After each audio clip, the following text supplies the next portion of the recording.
sont faits. Alors, je vais tout d'abord, en quelques mots, dire mon plaisir de participer à cette très belle manifestation et remercier les organisateurs. Et évidemment, le programme étant bien fait, je suis dans la continuité des réflexions sur la gouvernance et cette question de maturité des collectivités, de leur groupement en la matière. C'est une question qui est formulée pour donner un titre à mon intervention, le contrat de réciprocité comme instrument de pilotage des politiques de santé. C'est une question certes, mais vous allez voir que ma conclusion va être tout à fait réservée, pour ne pas dire négative, en la matière. Quelques éléments d'abord pour rappeler ce qu'est un contrat de réciprocité, qui finalement est assez peu connu, et puis ensuite quelques éléments de réflexion. Les contrats de réciprocité apparaissent, disons, en 2014-2015, dans ce moment d'affirmation, de création, vraiment de lancement des métropoles, à l'aube de fusion de régions, et donc des moments où les territoires ruraux sont en position de se considérer comme étant les oubliés de cette vague de réformes. Et c'est à l'occasion, en l'occurrence, des assises des ruralités, en novembre 2014, que l'idée de créer un outil de coopération susceptible d'associer les territoires ruraux et les territoires urbains est lancée. C'est l'idée d'un député.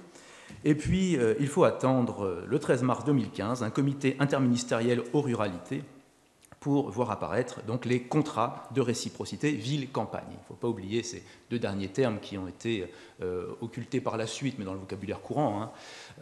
C'est bien là l'idée originelle.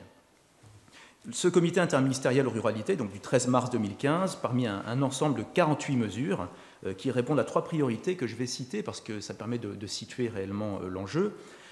3 priorités qui sont garantir à tous l'égal accès aux services, amplifier les capacités de développement des territoires ruraux et assurer la mise en réseau des territoires. En l'occurrence, le Premier ministre présente le dispositif en ces termes. Alors vous me permettrez de situer Manuel Valls, on le fait rarement, mais ça permet de situer les choses.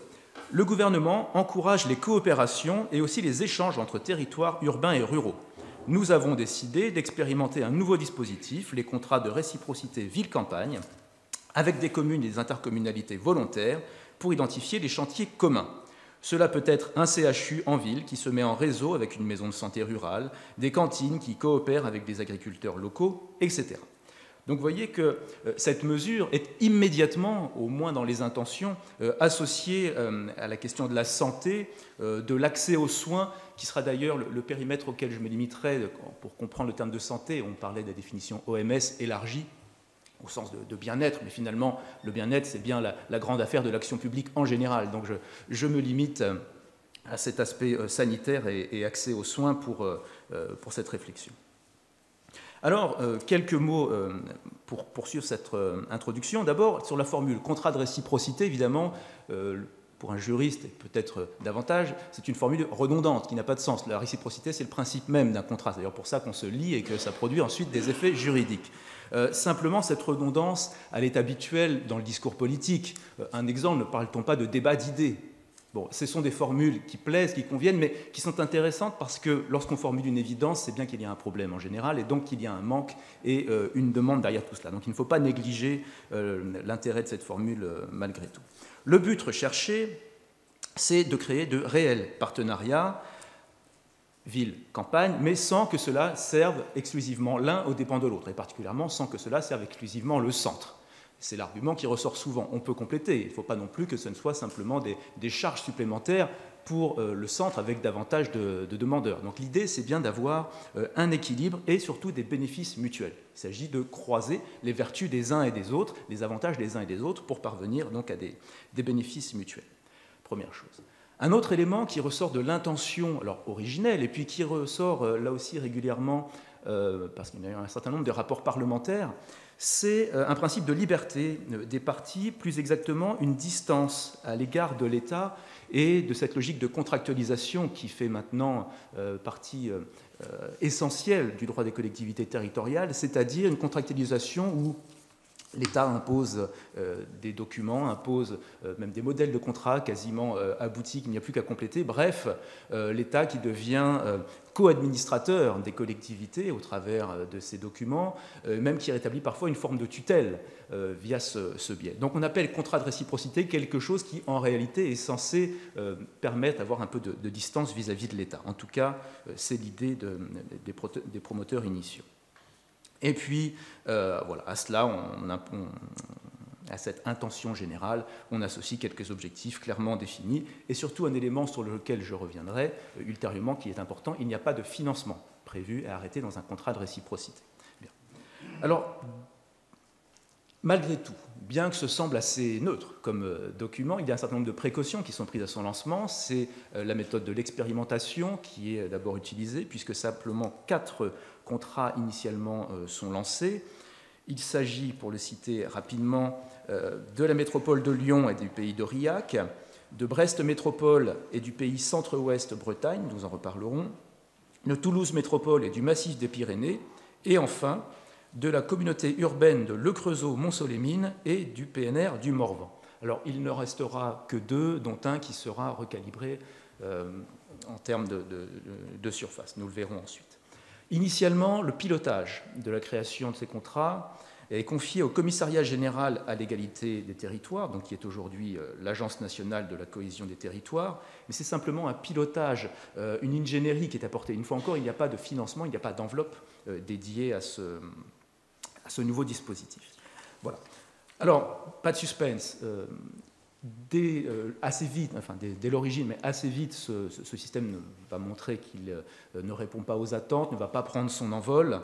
Malgré tout, donc je vous le dis dès l'introduction, mais je ne vais pas renoncer à développer, malgré tout, il reste une demande en la matière, il reste une demande de coopération et de besoin de manifester l'envie de coopérer.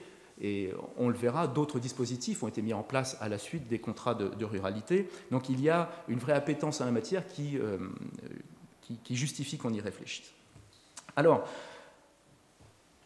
je souhaite malgré tout insister sur ce qui ressort, ce qui fait la particularité de ces contrats. Ce sera un premier temps de cette intervention, présenté comme le contrat de réciprocité comme un document qui permet de promouvoir la mobilisation d'acteurs locaux. Alors cela peut sembler peu, mais dans certains cas, ça peut être décisif, promouvoir la mobilisation d'acteurs locaux, mais nous verrons surtout que ce support est délaissé en matière de politique de santé. Alors, pour présenter ce document donc de promotion de mobilisation d'acteurs locaux, premier élément de définition négative, ce que n'est pas ce contrat. Excusez-moi, j'essaye de chronométrer mon temps, mais mon téléphone veut me masquer cette information. Voilà. Ce que n'est pas ce document, je le disais, c'est un contrat à part entière. Alors certes, les parties sont des personnes publiques, certes, l'objet est un exercice de compétences facilité, exercice de compétences, donc à terme l'exercice du service public, mais malgré tout, le fond des engagements, justement, ce n'est pas la réciprocité, ce n'est pas une prestation contre un prix, ce n'est pas une obligation de livrer un bien, de livrer un service. Et donc, il ne peut pas y avoir matière à un contentieux. Il s'agit d'agir en commun. Donc, de fait, il n'y a pas cette intention. Et d'ailleurs, dès le premier contrat de réciprocité, donc celui qui est signé devant caméra, appareil photo en présence des ministres, celui de Brest, il est bien dit très vite, donc dans ce contrat, j'en reparlerai, parce qu'il est extrêmement zélé ce contrat. On retrouve dans le contrat les mêmes éléments que dans le dossier de presse qui ont été élaborés par l'État.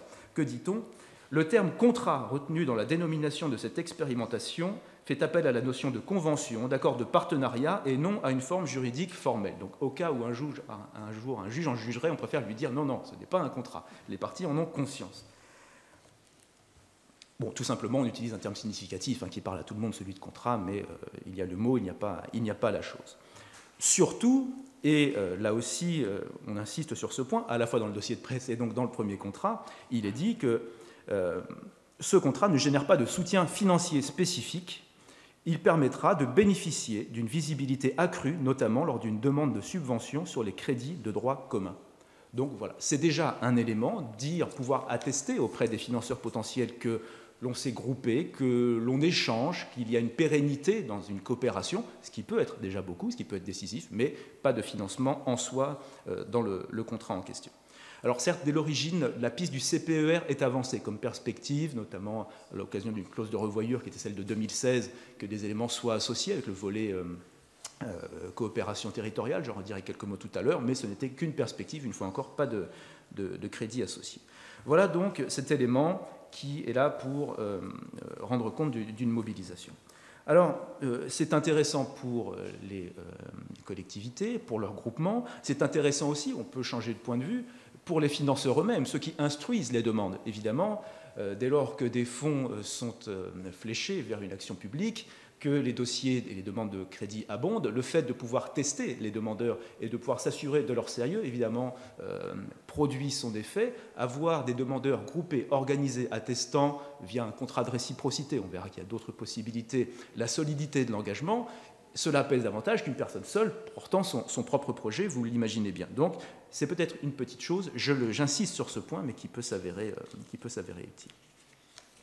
Et puis, au-delà, cela rend plus naturel l'accompagnement de certains acteurs qui peuvent être à disposition des communes et de leurs groupements, les agences d'urbanisme, qui sont souvent associées à la rédaction, à la préparation des contrats de réciprocité, ou encore la Banque des territoires, donc émanation de la Caisse des dépôts, qui propose une expertise aux acteurs locaux, particulièrement en matière de financement, mais aussi un service d'ingénierie territoriale, et je le précise, je reprends les termes qui viennent eux-mêmes de la Banque du territoire, une ingénierie territoriale à destination des territoires qui en manquent ou qui coopèrent, donc comme dans le cadre d'un contrat de réciprocité.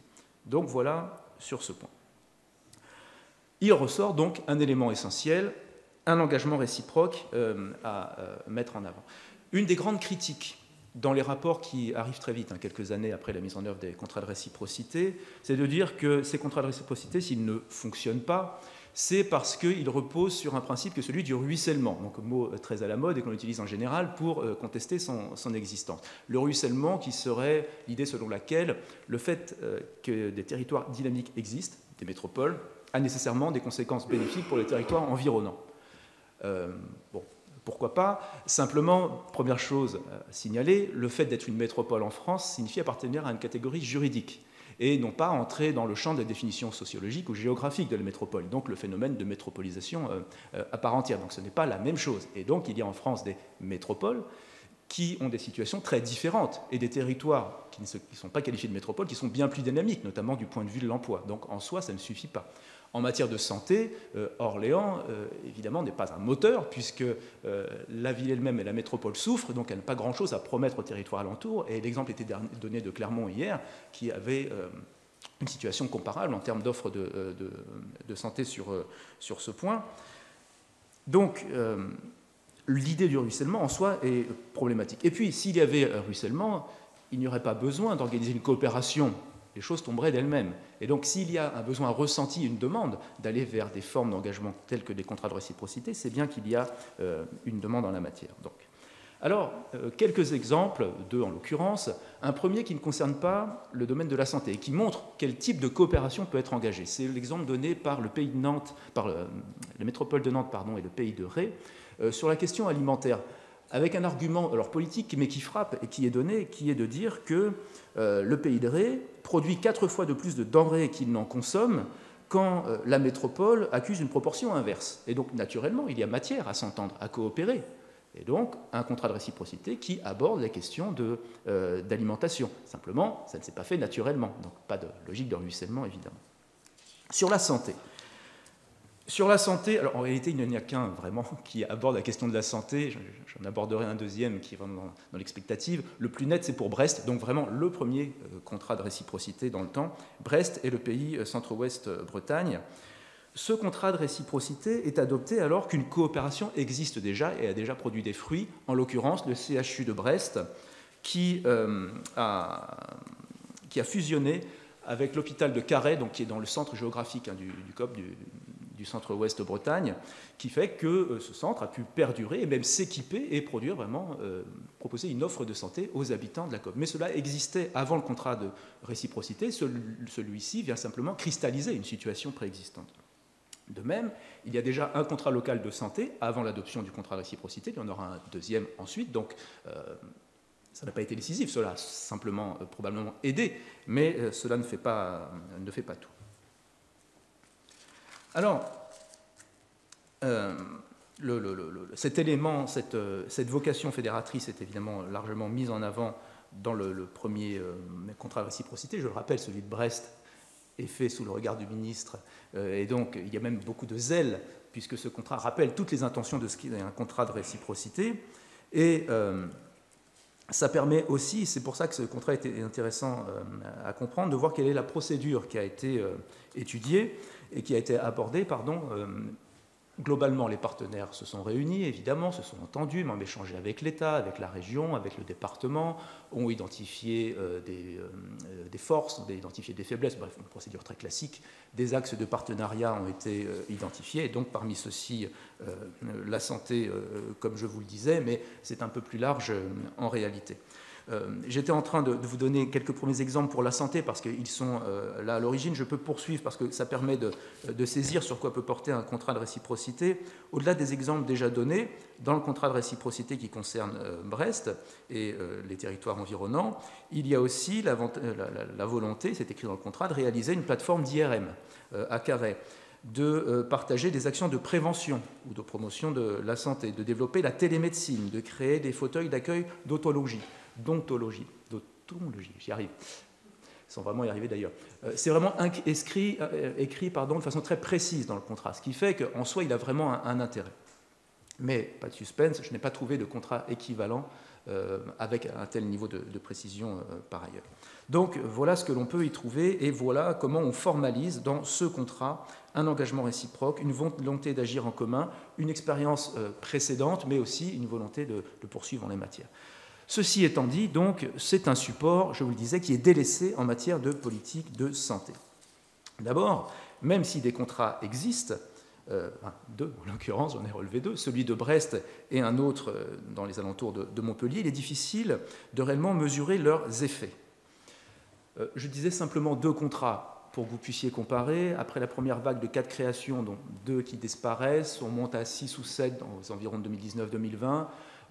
Tours en signe 10 d'un coup. Donc ça fait augmenter les chiffres avec tous les comités de communes environnantes du département, sauf une. Et puis un renouveau aux alentours 2020-2021, ce qui fait que globalement, alors je vous dis globalement, j'ai dû éplucher la PQR, la presse locale, pour voir s'il y avait des contrats de réciprocité, on doit être aux alentours d'une vingtaine, ce qui est évidemment très peu, et simplement 2 qui abordent le thème de la santé et 2 projets, peut-être qui aborderont le sujet de la santé. Donc quantitativement, évidemment, ça n'est pas identifié comme étant un outil suffisant, un outil adapté. Et puis pour ceux qui existent. Pour Brest, je vous ai donné un programme d'action. Et la plupart de ces actions ont été mises en œuvre. Mais alors, l'ont-elles été grâce au contrat de réciprocité? On peut imaginer que cela évidemment a produit des effets. Donc il y a des éléments très tangibles de livraison d'un IRM mobile à Carhaix, d'installation de médecins, de conférences qui ont lieu à Brest sur les thèmes de la santé, les lundis de la santé qui sont télédiffusés à Carhaix un cinéma, je ne vous donnerai pas le nom de mémoire, mais cela existe, il y a des choses qui se font, donc c'est positif. Mais rien n'atteste que le contrat a été décisif. J'ai cherché à le vérifier, j'ai eu beaucoup de mal à entrer en relation avec les services compétents, peut-être aurai-je le temps de le faire d'ici la version écrite, je le vérifierai, mais à tel point que je me suis demandé à un moment si ce contrat existait encore. Je me suis un peu inquiété, et il est mentionné dans des documents récents, en l'occurrence le CPER Bretagne 2021-2027, et j'ai trouvé une délibération du Conseil de métropole de Brest d'octobre 2022, donc ce contrat existe encore, mais produit-il encore des effets? C'est un peu plus délicat à évaluer. Autre exemple, rapidement, Montpellier. Je vous disais qu'il existait un contrat de réciprocité entre Montpellier, Méditerranée Métropole, et, non, je ne l'avais pas encore dit d'ailleurs, et la communauté de communes des Monts de la Côme. La santé y est abordée, quelques promesses très générales sur ce qui peut être fait en la matière, mais surtout les quelques réalisations au titre de la santé qui ont pu avoir lieu, donc construction d'une maison de santé, installation de cabines de télémédecine, arrivée de médecins. On en trouve des traces dans la presse, mais il n'est jamais mentionné ce contrat, ni même la métropole et même la communauté de communes. Donc, il apparaît un financement de l'État pour l'un, un financement de la région pour l'autre. Mais voilà, rien, une fois encore, n'atteste que cela produit des faits. Rien n'atteste que le contrat de réciprocité permet un pilotage de ces actions. Alors, pourquoi cette absence de succès, pour le dire simplement? D'abord parce qu'il faut à chaque fois une mobilisation des acteurs locaux. Le contrat de réciprocité ne crée pas la mobilisation de toutes pièces, on ne décrète pas une mobilisation, une coopération, il permet de la cristalliser, éventuellement de permettre de la pérenniser, de l'inscrire dans le temps. Mais à lui seul, il ne peut pas faire cela, et nous avions l'exemple hier, la question était posée par Fangueri au président de la communauté de communes des Loges sur la volonté de coopération avec les métropoles. Tout simplement, il s'est dit que non, l'idée ne leur était jamais venue. Donc voilà, tout simplement, une bonne raison pour qu'il n'y ait pas de contrat de réciprocité, le fait de ne pas ressentir un besoin. Et puis surtout, il y a une concurrence d'autres dispositifs créés par la suite, donc je vais vous donner une liste rapide. Un dispositif qui préexiste, qui existe pour les départements depuis 1871, les communes depuis 1884, et disons les groupements de communes, de PCI depuis 2004, c'est l'entente intercommunale, prévu par le Code général des collectivités territoriales, qui permet, sur des thèmes largement, enfin très, très ouverts, le texte est très ouvert, sur tout objet d'intérêt communal ou intercommunal d'intérêt commun, eh bien, de s'unir par un contrat, d'organiser une conférence qui assurera un suivi en la matière, bref, l'équivalent de ce que permet un contrat de réciprocité. Sauf qu'évidemment, ça préexiste, et tant qu'on est ministre et qu'on veut créer un dispositif, on ne va pas communiquer sur l'existant en disant référez-vous à tel article du Code.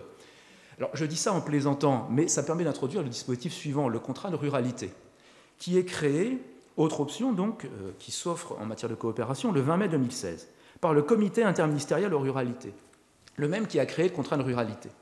Un an les sépare, mais je devrais dire, en un an, 2 ministres. Chacun a son dispositif. Ça compte évidemment en la matière, avec ce système français de réforme par accumulation des dispositifs. Et là, on en a un bon exemple, il me semble. Alors, ce n'est pas que cela, ce n'est pas qu'une question de personne, parce que dans le contrat de ruralité, l'État est bien plus présent, il est bien plus formalisé, il y a une formule de financement, donc on va plus loin que dans le contrat de réciprocité. Mais on aborde les mêmes thèmes. Et le premier qui est signé, c'est toujours important, celui qui attire les caméras et la presse, eh bien, il y a des axes dans ce projet de contrat de ruralité, parmi lesquels l'accès aux services et aux soins et la réciprocité urbain-rural. On marche bien sur les plates-bandes du contrat de réciprocité. Alors, très rapidement, d'autres dispositifs existent. Je pense aux contrats de coopération métropolitaine qui sont liés au pacte État-métropole, aux contrats métropolitains qu'il faut distinguer. Dans ma version écrite, je prendrai le temps de davantage préciser les choses. Et surtout, très récemment, les contrats de cohésion territoriale créés par la loi du 22 juillet 2019 qui, elle-même, crée l'Agence nationale de la cohésion des territoires. Eh bien, cette agence est dotée d'un outil, le contrat de cohésion territoriale, dont on comprend qu'il est là pour venir englober l'existant, mettre un peu d'ordre dans tout ça, dont les contrats de ruralité et potentiellement, alors ce n'est pas dit ouvertement, mais les contrats de réciprocité. Il s'agit de mettre un peu d'ordre dans cet environnement, mais cela n'est qu'une faculté. Donc pour l'instant, ce n'est jamais qu'un contrat nouveau, qu'un nouveau document qui existe, qui s'ajoute à cette liste, et c'est une faculté de s'en servir pour mettre un peu d'ordre, un peu de cohérence dans tout cela.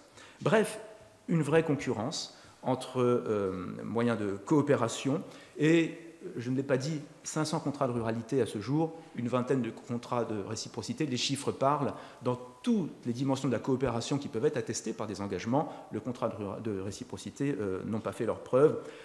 On peut imaginer que cette concurrence, que le manque de connaissance des dispositifs sont une large explication, mais aussi, et je reprends le témoignage qui était donné hier, que surtout dans la situation actuelle.